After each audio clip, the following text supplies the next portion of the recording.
बच्चों, यह कहानी है एक छोटे से गांव के एक गरीब लड़के श्याम की, जिसने अपनी मेहनत और संघर्ष से अपने जीवन को सफलता की ओर ले जाने का संकल्प लिया। श्याम का गांव एक सुंदर तालाब के किनारे बसा था। उसके माता पिता की आर्थिक स्थिति बहुत ही कमजोर थी, लेकिन वे अपने छोटे बेटे की शिक्षा में कोई कमी नहीं करते थे। श्याम की माता उसे हमेशा यह सिखाती रही कि मेहनत करने वाले कभी हार नहीं मानते, चाहे वो जीवन कितना भी मुश्किल क्यों न हो। श्याम ने अपनी माता के उपदेश को अपनी जिंदगी का मूल मंत्र लिया। वह रोज सुबह सूरज निकलते ही तालाब के किनारे जाकर पेड़ों की पाखड़ियों को इकट्ठा करता और बेचता। यह काम उसका बड़ा संघर्षपूर्ण था, क्योंकि पेड़ों की पाखड़ियों को उखाड़ना और संग्रहण करना काफी कठिन होता था।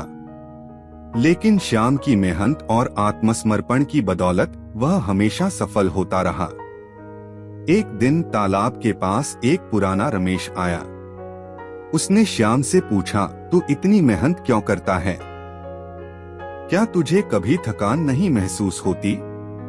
श्याम ने मुस्कुराते हुए उत्तर दिया, जी, मैं जानता हूँ कि मेहनत करने से थकान तो होती है, लेकिन मेरे माता पिता ने मुझे सिखाया है कि मेहनती लोग कभी हार नहीं मानते। मैं यह जानता हूँ कि मेरी मेहनत का फल मुझे जरूर मिलेगा। रमेश चिंतित हो गया और उसने श्याम से कहा, तूने सही कहा, मैं तुझसे सीखना चाहता हूँ। क्या तू मुझे अपनी मेहनत में शामिल करेगा? श्याम ने खुशी खुशी स्वीकार कर लिया और उन दोनों ने मिलकर मेहनत की। रमेश सीखने के बाद श्याम ने उसे दिखाया कि कैसे अपनी पाखड़ियों को सही तरीके से इकट्ठा करना है और कैसे बेचना है। वक्त बीतते बीतते रमेश ने श्याम से कहा, मेरे दोस्त, तूने मुझे न सिर्फ मेहनत करना सिखाया, बल्कि तुझने मुझे यह भी सिखाया कि आत्मविश्वास और सही दिशा में कदम बढ़ाने से किसी भी मुश्किल को पार किया जा सकता है। मैं तुझे आभारी हूँ। रमेश अब स्वयं को बेहद सफल महसूस करता था।